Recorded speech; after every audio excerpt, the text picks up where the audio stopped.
এটাও এবার দেশবাসীর সামনে ক্লিয়ার করতে হবে। আমরা পণ্যে ব্যাট দিব, দেশের উন্নয়ন হবে।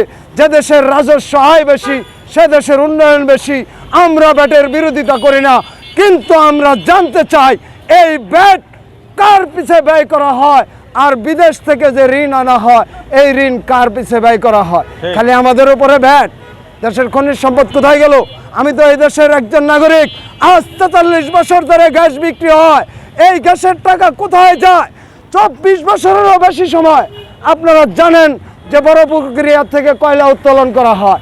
আজকে একটি 3 চাকার চালক তারা বলতে পারবে না এ দেশের খনিজ সম্পদ কিভাবে আহরণ করা হয়, কিভাবে বিক্রি করা হয়, কিভাবে বন্টন করা হয়। প্রিয় দেশবাসী, আপনারা জানেন আজকে প্রায় 10 বছরের বেশি সময় এই 3 চাকার পরিবার থেকে ইলিশ মাছ উঠে গেছে, যেটা যুক্তরাষ্ট্র, আমেরিকা, ইউরোপে চলে। আমার দেশের মাছ বিদেশে রপ্তানি হয়, কিন্তু আমার পরিবারের কপালে এক টুকরা মিলে না।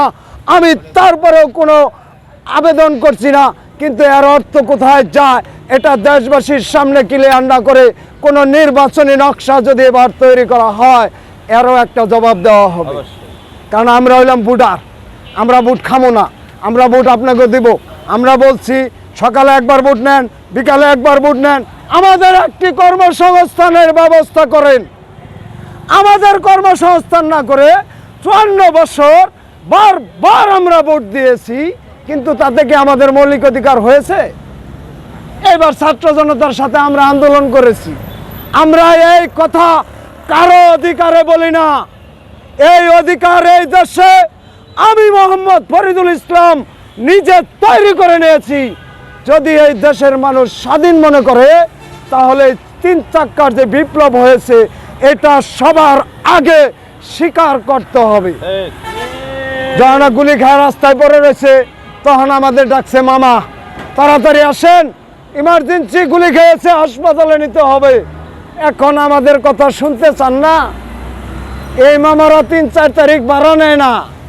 মির্জাফরি এই দেশে একবার হয়েছে, বারবার মির্জাফরি সহ্য করে নেওয়া হবে না।